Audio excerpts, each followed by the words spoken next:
पंचायत चुनाव में कांग्रेस संगठन लगातार राजभवन से राज्यपाल से मिलने का समय मांग रहे थे, लेकिन कांग्रेस अध्यक्ष के लगातार कहने के बाद भी अभी तक राज्यपाल से मिलने का समय नहीं दिया गया, जिसके बाद कांग्रेस अध्यक्ष अपने साथियों के साथ राजभवन के गेट पर धरने पर बैठ गए और विरोध प्रदर्शन किया। वहीं पुलिस को इसकी भनक लगी तो पुलिस ने उन्हें गिरफ्तार कर पुलिस लाइन भेज दिया।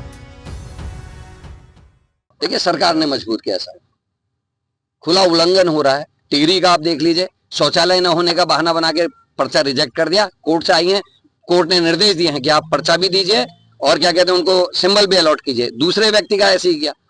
और मैं ये कहना चाह रहा था, मैंने राज्यपाल जी से ये कहना चाह रहा था, एक तो जो यहाँ हमारे वो हैं सचिव हैं पंचायत राज के, उनको बर्खास्त कीजिए, क्योंकि उनके नीचे कर्मचारी अधिकारी मनमानी कर रहे हैं और पूरी तरीके से आरपीए एक्ट का उल्लंघन हो रहा है। 6 तारीख को सचिव ने एक पत्र लिखा जिसमें लिखा कि अगर किसी का नगर निगम, नगर निकाय में भी नाम है, ग्राम सभा में भी है, तो उसका पर्चा निरस्त नहीं किया जाएगा। ये आरपीए एक्ट का उल्लंघन है। पंचायती राज एक्ट में की धारा 9 का 6 और 7 का उल्लंघन हुआ है। ये हाईकोर्ट ने 11 तारीख की अपनी टिप्पणी में कहा है। आरपीए एक्ट कहता है 1950-1951, वो ये कहता है कि पूरे देश में एक व्यक्ति को एक ही जगह वोट का अधिकार होगा, वो एक ही जगह उसका नाम होना चाहिए। उसका भी उल्लंघन हो रहा है। सरकार ने चालाकी की, 6 महीने के लिए प्रशासक बैठा है ताकि जो निकाय चुनाव में जिन्होंने वोट अपना लिखवा रखा है वो ग्राम सभाओं में दोबारा लिखा सके, और इसलिए 6 महीने तक प्रशासक बैठा है और अब चुनाव करा रहे। भारी बरसात हो रही है, आपदाएं आ रही है, भड़कोट में बादल फटा है, हमारे धारचूला में बादल फटा है, कपकोट और ऊपर का जो बागेश्वर का ऊपर का एरिया, वहां दिक्कत आ रही है, चमोली जनपद में भारी दिक्कतें आ रही है। ऐसे में चुनाव में लोगों को जाना पड़ रहा है मजबूरी में, और संविधान की धाराओं का उल्लंघन हो रहा है। राज्यपाल मिलने का समय नहीं देते, 13 तारीख टाइम मांगा, नहीं दिया। सचिव गड़बड़ी कर रहे हैं, सरकार गड़बड़ी कर रही है। हम किसके पास हैं?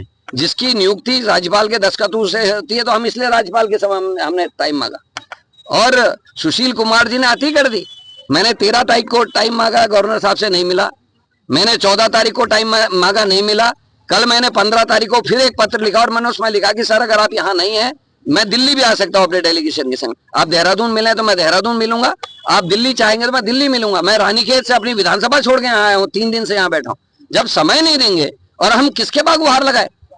कितने बार लोग कोर्ट में जाएंगे? अभी कोर्ट की टिप्पणी का मतलब आप समझ रहे हैं कि जो जीत भी जाएगा और 2 जगह नाम है, कोर्ट में अगर अपील होगी उसका, वो जो जीता हुआ उसको हारा हुआ घोषित है, उसको हटा दिया जाएगा। कितनी पिटीशन दर्ज होंगी कोर्ट में? कोर्ट का काम भी बढ़ रहा है। क्या कर रही है सरकार? गवर्नर साहब से उम्मीद थी, लेकिन मिलने का भी जब 3-4 दिन तक भी मुख्य विपक्षी दल के अध्यक्ष को और पार्टी के कार्यकर्ताओं, वरिष्ठ जनों को अगर समय नहीं मिल सकता तो क्या करना है? इसीलिए मैं कानून का पालन करते हुए गवर्नर हाउस के अंदर भी नहीं जा रहा हूं, ना मैं उनके गेट पे गया हूं। हम सड़क की दूसरी तरफ शांतिप्रिय ढंग से फुटपाथ पे बैठे हैं और पुलिस आ गई है। जबरन हमको उठाने की कोशिश हो रही है, जबकि हम कानून का उल्लंघन नहीं करें। सड़क खाली है, पुलिस की गाड़ियों से सड़क बंद है, पुलिस की बैरिकेडिंग से सड़क बंद है। हम ना नारेबाजी कर रहे हैं ना कुछ करें। मैं मौन उपवास के लिए आया था, आप लोगों की वजह से मुझे बोलना पड़ रहा है, लेकिन मैं 5 घंटे यहाँ उपवास में बैठूंगा। देवभूमि इंसाइट